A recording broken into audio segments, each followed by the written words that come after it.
Melanie Dolachek is going to share with you how to green your publication. She's going to provide a step-by-step process as well as changes you can implement right away. Melanie, the Director of Marketing, has been at Allen Press since 2006 and has been involved implementing programs to improve environmental awareness and responsibility for our employees and customers. I'm going to turn the presentation over to Melanie now. Don't forget to use the chat box on the lower right of your screen to send in your questions. Select Host in the Send To drop-down box.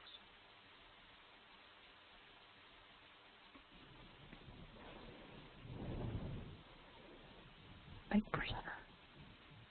Make me the presenter.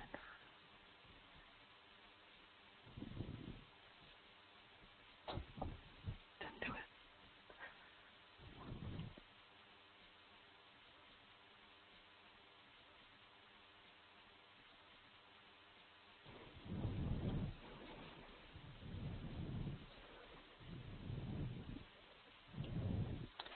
Thanks, Tim. As you mentioned, I'll be discussing steps publishers and societies can take to be more environmentally responsible when producing a publication.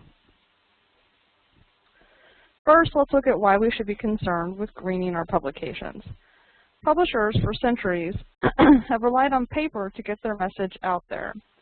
The U.S. produces 90 million tons of paper annually. Only 35% of current consumption is met by using recycled fiber. Roughly 25% by volume of timber cut annually in the U.S. is used for paper production. And it's not just about our forests, since paper is not the only resource necessary for creating and distributing content. In the United States, an estimated 70% of heavy metals in landfills comes from discarded electronics, while electronic waste represents only 2% of trash in America's landfills. The Environmental Protection Agency states that unwanted electronics totaled 2 million tons in 2005 and 3 million tons in 2006. They also estimate that e-waste is growing at 2 to 3 times the rate of any other waste source. So if all the media and statistics that you've heard recently haven't been enough to convince you that our environment is in trouble, maybe this will convince you. Here's positive proof of global warming. All kidding aside, all of you are attending this webinar today for the same reason, but your motivation to be here most likely varies. The decision to go green can come from many different drivers. It might be pressure from your members or subscribers, maybe it's central to your mission, or maybe you feel that you need to do it to set an example or because it's the right thing to do. It could be that you are looking to reduce costs or because your competition is doing it. Or maybe you just want your organization to be perceived as environmentally conscious. But whatever the reason, don't use the magnitude of a problem as an excuse for inaction. Because the man who removes a mountain begins by carrying away small stones. You don't have to start with a large project. Start small, do what you can. So how do you make your vision of being green a reality? It starts with commitment. There are 3 stakeholders that you must gain commitment from in order to be successful. Without the commitment of these 3 groups, you're going to have a very difficult time getting the sustainability program off the ground. There will always be priorities that will seem more important. But if you have a strong commitment, you can stay the course.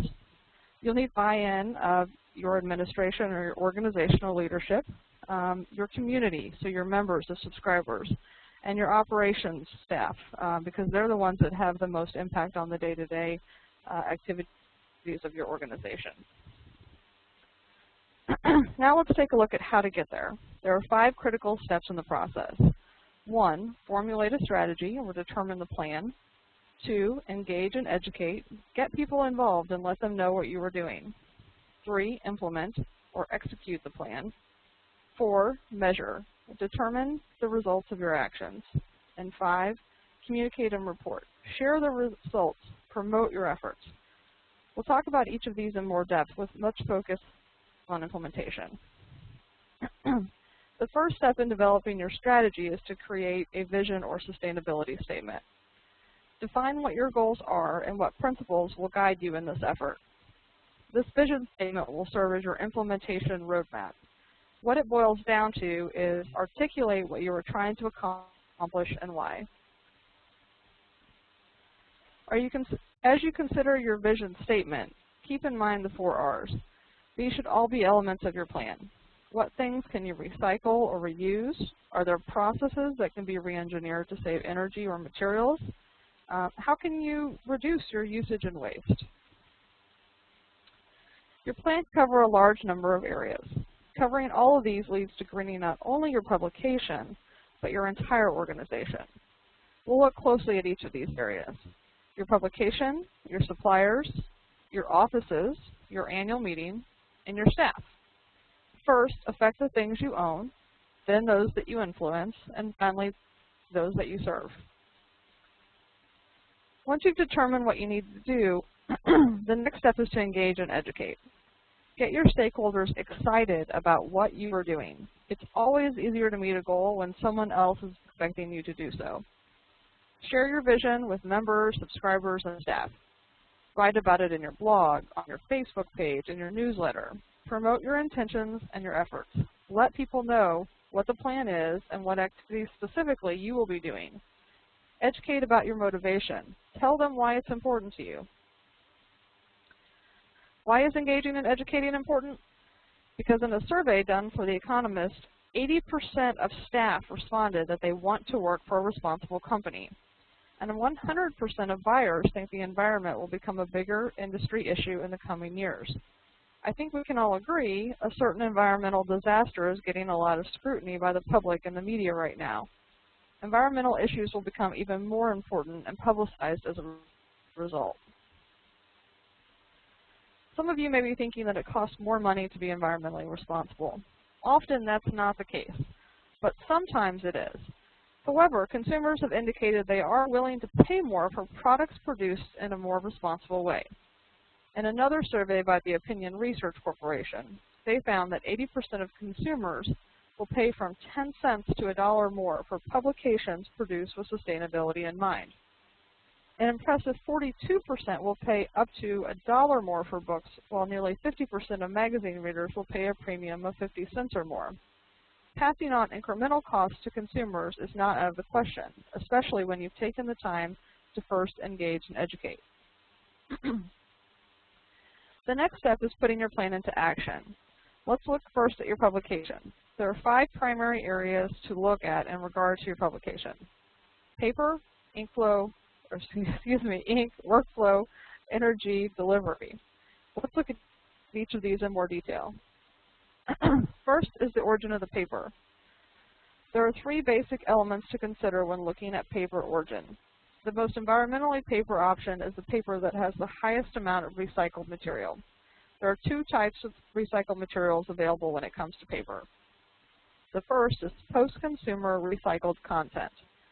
This is the portion of a paper that is made from material that was purchased by an end user, discarded, and then recycled. Examples of post-consumer fiber include recovered mixed office paper and newspapers that have been purchased by a consumer and recycled. Then there is pre-consumer recycled content.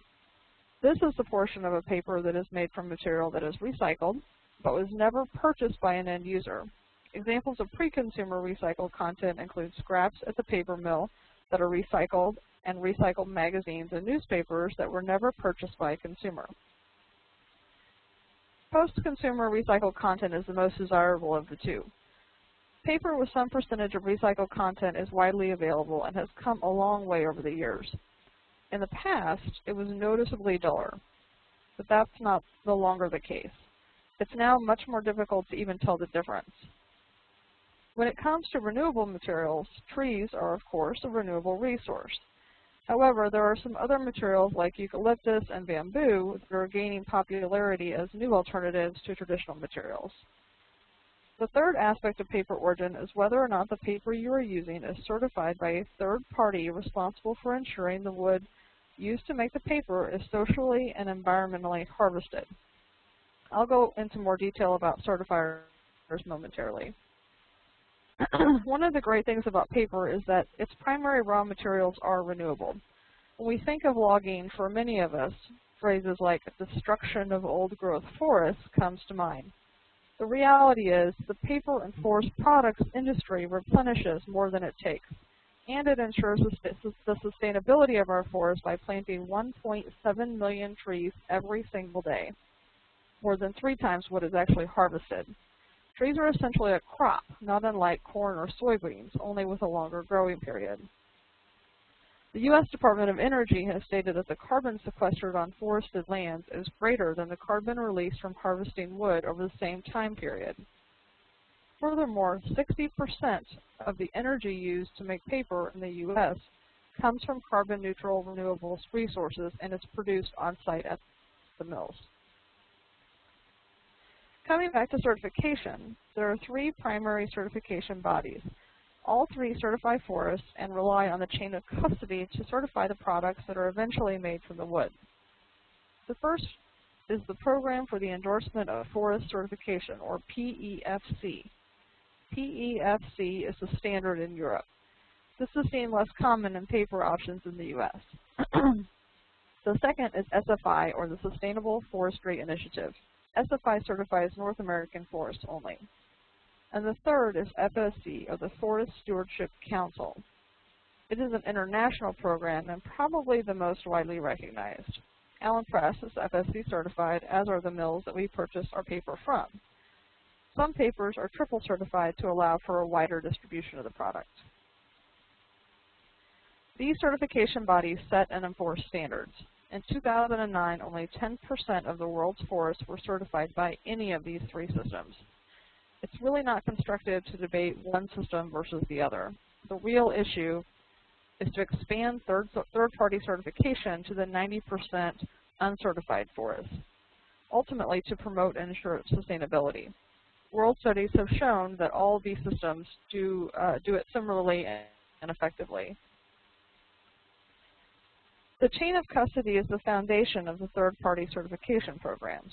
In order for the final product to be certified, every organization that handles the raw materials must be certified and audited by the certifier. The forest itself is certified. The company that transports the wood is certified. The mill and the printer are both certified. In essence, we can trace the wood used in producing your journal back to the forest it was harvested from. Third-party certifiers conduct annual audits of all parties in the chain to ensure that the integrity of the system is kept in place. And I can tell you from experience that the audits are fairly rigorous.